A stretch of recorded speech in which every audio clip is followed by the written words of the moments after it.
ಎಷ್ಟು ಗಂಟೆಗೆ ಪಾರ್ಥಿವ ಶರೀರ ಇಲ್ಲಿಗೆ ಬರುತ್ತೆ? ಯಾವ ರೀತಿ ಸಿದ್ಧತೆಗಳನ್ನ ಮಾಡ್ಕೊಳ್ಳೋದು?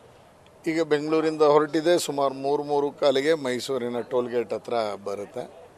ಅದಾದಮೇಲೆ ಅಲ್ಲಿ ರಿಸೀವ್ ಮಾಡಿಕೊಂಡು ಡೈರೆಕ್ಟು ಮೈಸೂರಿನ ಕಲಾಮಂದಿರದ ಈ ಜಾಗದಲ್ಲಿ ತಂದು ಪಾರ್ಥಿವ ಶರೀರವನ್ನು ಜನರ ಸಾರ್ವಜನಿಕರ ಅಂತ್ಯಕ್ರಿಯೆಗೆ ಇಡುವಂಥ ವ್ಯವಸ್ಥೆಯನ್ನು ಮಾಡಿದ್ದಾರೆ.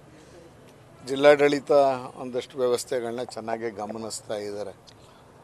ಇದಾದಮೇಲೆ ಇವತ್ತು ಸಂಜೆ 6-6:30 ತನಕ ಇಲ್ಲಿದ್ದು, ಅದಾದಮೇಲೆ ಇಲ್ಲಿಂದ ಹಾಸ್ಪಿಟ್ಲಲ್ಲಿ ಯಾವ್ದಾದ್ರು ಕೋಲ್ಡ್ ಸ್ಟೋರೇಜಲ್ಲಿ ಇಡುವಂಥ ರೀತಿಯಲ್ಲಿ ಯೋಚನೆ ಮಾಡಿದೆ.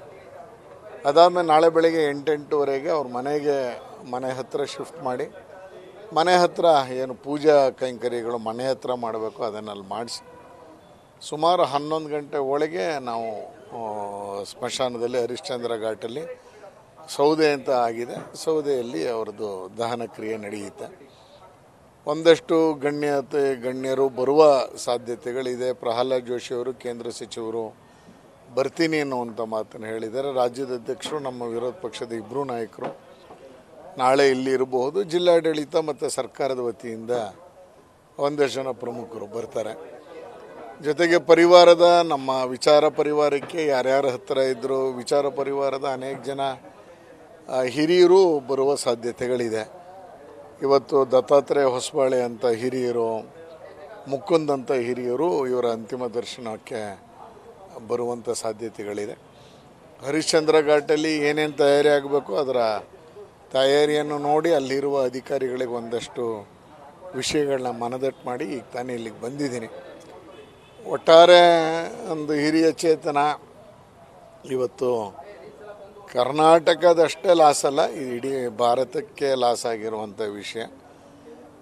ಆ ಹಿನ್ನೆಲೆಯಲ್ಲಿ ನಮಗಂತೂ ಪರ್ಸ್ನಲಿ ಏನಂದರೆ 10 ವರ್ಷಗಳಿಂದ ವಿಚಾರಕ್ಕೆ ಒಟ್ಟಿಗೆ ಇರ್ತಾ ಇದ್ವಿ, ವಿಚಾರಕ್ಕೆ ಒಟ್ಟಿಗೆ ಚರ್ಚೆ ಮಾಡ್ತಾ ಇದ್ದಿದ್ದು, ಮತ್ತು ಅವರು ನಿಷ್ಠೂರವಾಗಿ ಪತ್ರಿಕೆಗಳಲ್ಲಿ ಸಂದರ್ಶನವನ್ನು ಕೊಟ್ಟು ಅನೇಕ ಸಲ ವಿವಾದದ ಸ್ವರೂಪವು ಪಡ್ಕೊಂಡಿರೋ ತಮ್ಮೆಲ್ಲರಿಗೂ ಗೊತ್ತೇ ಇದೆ. ಆ ರೀತಿ ನಮಗೀಗ ಅದರ ವಿಚಾರಕ್ಕೆ ಗಟ್ಟಿಯಾಗಿ ನಿಂತ್ಕೊಳ್ಳುವಂಥ ಒಬ್ಬರು ಸಾಹಿತಿ ಕಳ್ಕೊಂಡಿದ್ದೀವಿ ಅನ್ನೋದು ಅನ್ನಿಸ್ತಾ ಇದೆ.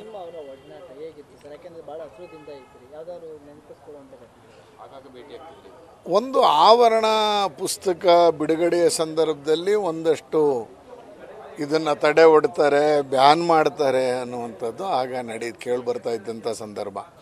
ಸೊ ಆ ಸಂದರ್ಭದಲ್ಲಿ ನಾವು ಆ ವಿಷಯಕ್ಕೆ ಆ ಪುಸ್ತಕನ ರಿಲೀಸ್ ಮಾಡಬೇಕಾದ್ರೆ ಅವ್ರ ಜೊತೆ ಇದ್ದು ಏನು ಮಾಡಬೇಕು ಅಂದಾಗ ಏನು ಮಾಡಲ್ಲಪ್ಪ, ಏನೂ ಆಗಲ್ಲ, ನೀವೆಲ್ಲ ಹೆದರ್ಕೊಂಡಿದ್ದೀರಾ, ನಾನು ಆ ಥರ ಎಲ್ಲ ಏನೂ ಬರೆದಿಲ್ಲ, ಮತ್ತು ಯಾವ ಕುಟುಂಬದ ಅಂದರೆ ಧರ್ಮದ ಬಗ್ಗೆ ಬರೆಯೋಕ್ಕೆ ಹೊರಟಿದ್ದೀನೋ ನಾನು ಅಲ್ಲಿ ವಾಸ ಮಾಡ್ತಾ ಇದ್ದೆ, ಅಲ್ಲಿ ನೋಡಿ ಬರೆದಿದ್ದೀನಿ ಅಂತ.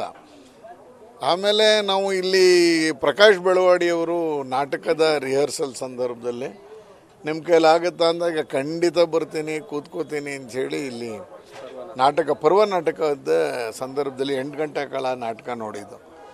ಭಾಳ ಇತ್ತೀಚೆಗೆ ಅಂದರೆ ಸಾವರ್ಕರದ್ದು ಒಂದು ಪುಸ್ತಕವನ್ನು ಇಲ್ಲಿ ನಾಟಕದ ಇದನ್ನು ನೋಡಿದ್ದಿದ್ದು. ಅಂದರೆ ಅವ್ರ ಬಗ್ಗೆ ಹೇಳೋಕ್ಕೆ ನನಗೇನು ತೋಚ್ತಾ ಇಲ್ಲ. ಆದರೆ ಒಂದೇನೆಂದರೆ ನಮಗೆ ಯಾವ್ದಾದ್ರು ಕನ್ಫ್ಯೂಷನ್ ಇದ್ದರೆ, ನಾವು ಯಾವ್ದಾದ್ರು ವಿಚಾರ ಮಾತಾಡಬೇಕಾದ್ರೆ ಈ ಆ್ಯಂಗಲಲ್ಲಿ ಮಾತಾಡ್ಬೋದಾ ಅಂದರೆ ಬಾ ಮನೆಗೆ ಫೋನಲ್ಲಿ ಕೇಳಬೇಡ ಅಂತ ಹೇಳಿ ಕರೆಸ್ಕೊಂಡು ಮಾತಾಡ್ತಿದ್ದು ನೆನಪಿಗೆ ಬರ್ತಾ ಇದೆ. ಕೊನೆಯದಾಗಿ ಭೇಟಿಯಾಗಿದ್ದು ಸಾರ್ವಜನಿಕ ಕಾರ್ಯಕ್ರಮದಲ್ಲೇ, ಸಾವರ್ಕರ್ ಕಾರ್ಯಕ್ರಮದಲ್ಲಿ. ಅದಾದ ಮೇಲೆ ಅವರನ್ನು ಭೇಟಿಯಾಗಿಲ್ಲ. ನನ್ನ ನೆನಪಲ್ಲಿದ್ದಂಗೆ ಸಾವರ್ಕರ್ ಕಾರ್ಯಕ್ರಮದಲ್ಲೇ ಭೇಟಿಯಾಗಿದ್ದು.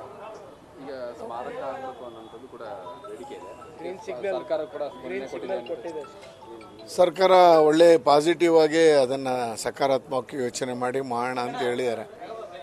ಮೈಸೂರೇ ಹಾಗೆ ಅನೇಕ ಜನ ಸಾಹಿತಿಗಳನ್ನು, ಸಂಗೀತ ಆಸಕ್ತರನ್ನು, ಸಂಗೀತ ದ್ವಯರನ್ನು ಕೊಟ್ಟಿರುವಂಥದ್ದೇ ಇದು. ನಾವು ಹಿಂದೆಲ್ಲ ಹೇಳ್ತಾ ಇದ್ವಿ, ತಾರಾ ಸುಬ್ಬರಾಯರಿಂದ ಹಿಡಿದು ನಾವು ನಮ್ಮ ಆರ್ಯಾಂಬ ಪಟ್ಟಾಭಿ ಇರ್ಬೋದು, ಮಂಗಳ ಸತ್ಯನ್ ಇರ್ಬೋದು, ಎಲ್ಲರ ಇದನ್ನು ನೋಡಿದಂಥ ಸಂದರ್ಭದಲ್ಲಿ ಈಗ ಭೈರಪ್ಪನವರ ವಿಷಯವಾಗಿ ಸರ್ಕಾರ ಒಂದು ಸ್ಮಾರಕ ಜೊತೆಗೆ ಏನಾದ್ರು ಒಂದು ಲೈಬ್ರರಿ, ಗ್ರಂಥಾಲಯ, ಏನಾದ್ರು ಒಂದು ವಿಚಾರ ಸಂಕಿರಣ ಆ ಥರ ಮಾಡೋದಾದರೆ ಲಾಭ ಆಗುತ್ತೆ. ಮುಂದಿನ ದಿನಗಳಲ್ಲಿ ಸರ್ಕಾರ ಜೊತೆ ನಿಂತು ಭೈರಪ್ಪನವ್ರಿಗೆ ಅಂತಲೇ ಹೇಳಿ ಒಂದು ಸಾಹಿತ್ಯಾಸಕ್ತರಿಗಾಗಿ ಒಂದು ಕಾರ್ಯಕ್ರಮವನ್ನು ಆಯೋಜನೆ ಮಾಡಬೇಕು. ನೋಡೋಣ, ಸರ್ಕಾರದ ಮಟ್ಟದಲ್ಲಿ ಮಾತನಾಡಿದ ನಂತರ ಹೇಳ್ತೇನೆ. Thank you sir. News first ನಿರ್ಭೀತಿಯಿಂದ ನಿಮ್ಮ ಪರವಾಗಿ.